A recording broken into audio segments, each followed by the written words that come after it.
Hey guys, today we're going to be talking about self esteem, comparison, and joy.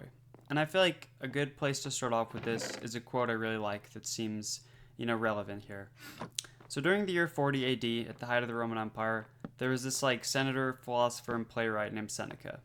Seneca is what you'd call a Stoic philosopher. He's somewhat famous. He had some, pretty famous plays and things back in the day. But something that's really stuck with him for me was this quote of his. And it goes like, comparison is the thief of joy. And so I guess you would say, well, what is joy really? I would say if happiness is like a continued state of being, then joy is the emotion that happiness is built off of. It's like I wouldn't say that joy itself is happiness because, joy comes and goes. It's those sporadic moments where you're able to laugh and live in the moment and, just be sort of content. And then happiness is built off of having joyful experiences and being a joyful person over time. And so when he says comparison is the thief of joy, comparison, comparing yourself to others, comparing yourself to things that have happened in your past, like better times or, worse times, like anything, like trying to compare what you're experiencing in this moment to something else robs you of joy. Because I think in a way, joy is that feeling of wanting to live in the moment.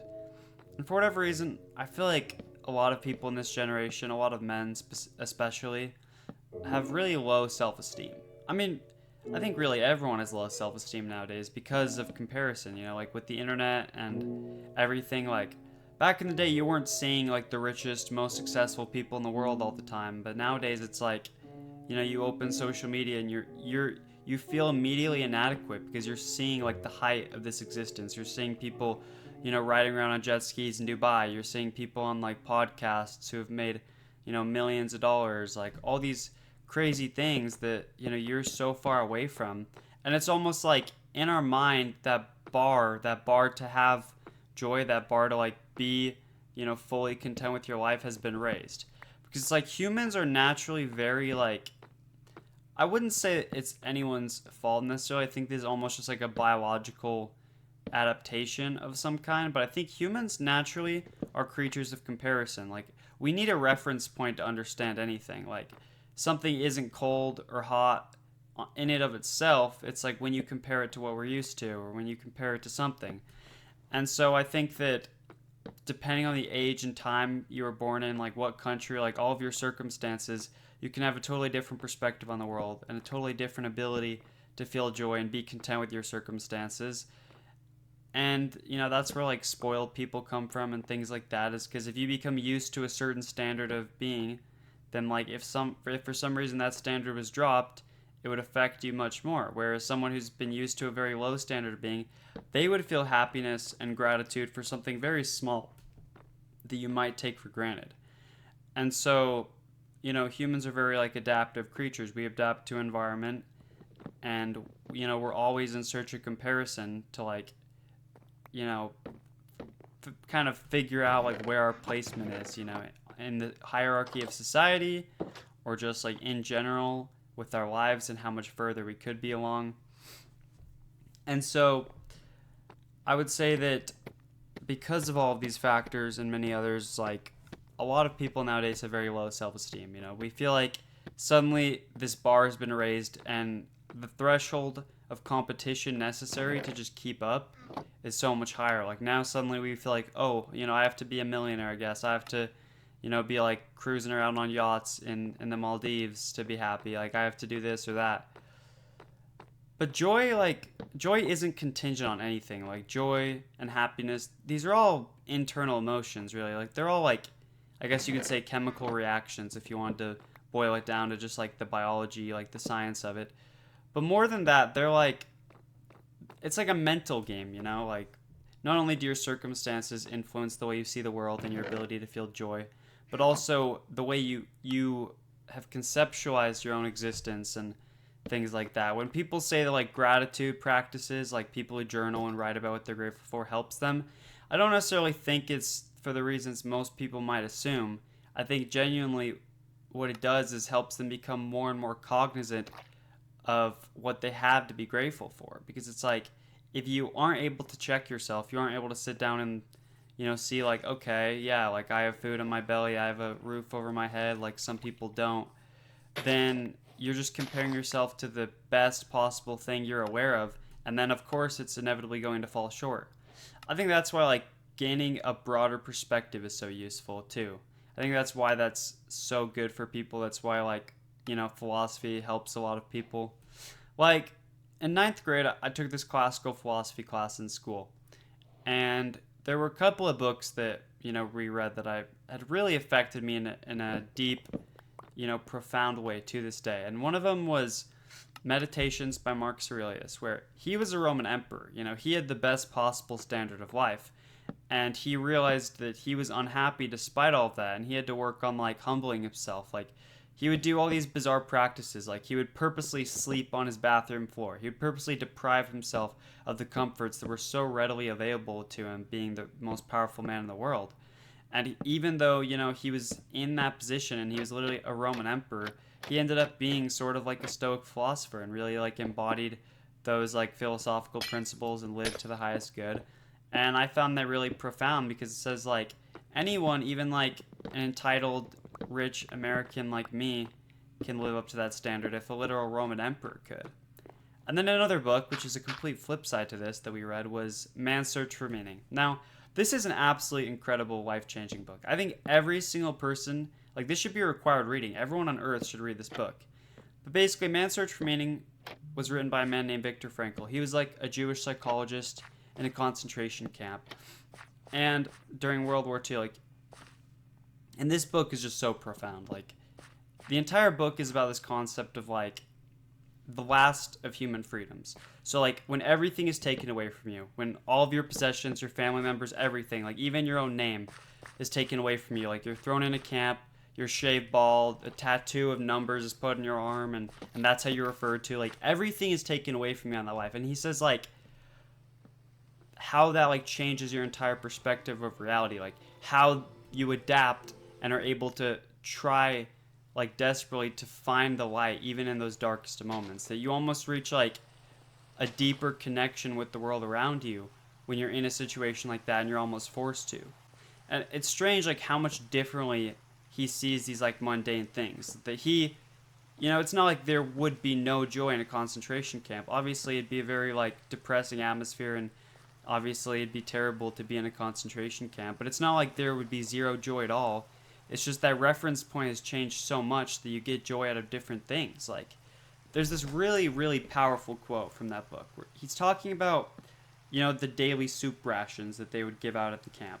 And it wasn't very much. He defined it as like a thin broth of like peas and vegetables and like a little bit of pepper. Like it was not like very much at all. Like it wasn't very good. But he says he made friends with one of the capos, which is basically like, a Jewish inmate that works with, the guards. And he says, yeah, he made friends with one of the capos because he was a psychologist, so they'd talk about his like love life and different things like that back home. And the capo, would, when he came around to get his like soup rations, the capo would, scoop the ladle down especially low into the I guess you'd call like a pot, yeah, into the pot, and he would scoop up some extra peas for Viktor Frankl.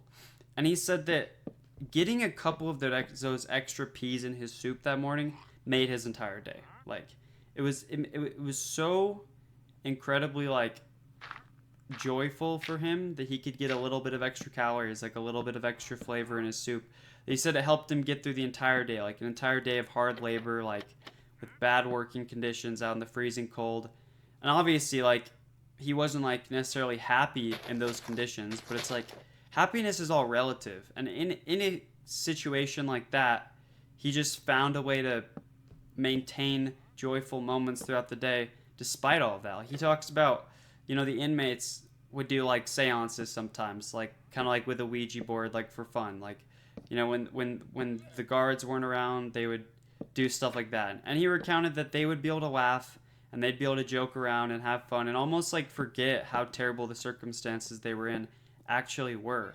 And that was so profound to me because I'm like, I have no excuse to ever just feel grumpy for no reason, or to ever wake up with like a bad attitude, or for no reason have these negative emotions. Like, because if even in that situation people have managed to, look on the bright side, or at least manage to somehow find a joyful moment, find a little bit of laughter in some crappy joke, then like I think in any situation, like no matter what's going on in your life, you can find that same atmosphere of like contentment. Not necessarily that like everything is good, even if things are absolutely terrible. Like you can still find joy by just focusing on the moment and not comparing your circumstances to anything else, not like putting too much thought into how terrible things are. Like if there's genuinely nothing you can do about it, like if you're genuinely just in a situation that's like inescapable and the only way out is just through, then it's like all you can do is fight to have the best possible attitude.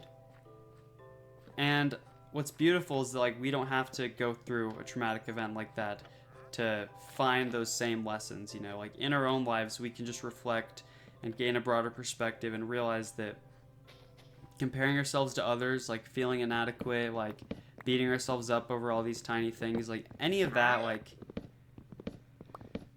it's just unnecessary. Like sure, maybe you messed up, maybe you aren't as good as you could have been, maybe you have slacked off and wasted the last couple of years of your life, whatever's going on. Like it can seem in that moment like it's such a big deal, but like it really isn't. Like there really doesn't have to be all of this stress about doing something with your life and really making something of yourself and pushing yourself so hard.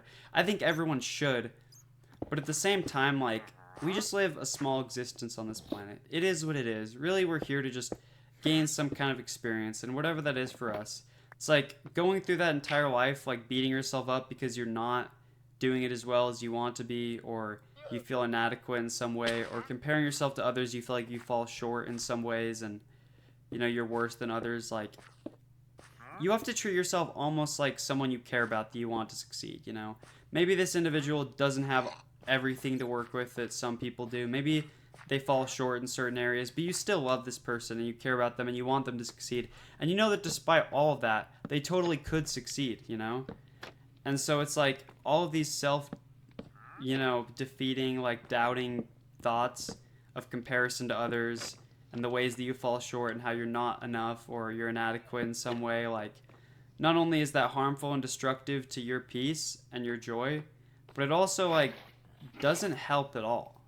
I mean, some amount of stress, some amount of like holding yourself accountable and being tough on yourself and saying like, yeah, let's do this is valuable, but when you take it too far, like you're just gonna burn out. I feel like within each of us we have the capability of being like a kind, understanding mother and a hard, disciplined father. It's like in a way we have to treat ourselves like a separate individual that we care about and we want to succeed, and we have to manage those two aspects for ourselves when we're trying to discipline ourselves and trying to like work on ourselves and make progress in our lives. Like you need to be motivating, you need to like hold yourself accountable, but you also need to be loving and understanding unconditionally. Like if you fail and you mess up, you more than anyone know what went into that. All of the specific causes and factors that make it perfectly justifiable why you would fail in that specific way. Obviously, completely, you should still strive to do better and better and make progress with each subsequent try. But, no one else has the specific circumstances you have. Like, you can't say that anyone else would be doing better than you in these specific circumstances. It's like maybe they could, but comparing yourself to others and wondering how they'd be doing and wondering if it's because you're inadequate, it's all just a waste of time. Comparison is the thief of joy. And if you want to be happy, if you want to have joy, you just have to try and live in the moment, try and be forgiving and loving of yourself, and just continue to work on it. Like I promise you're enough. I promise that if you just keep working at it, you'll get there. And you're just an unpolished statue now, but eventually you can be a beautiful marble, statue of David, like brilliant piece, brilliant piece of art. That could be you. So just keep at it. I believe in you.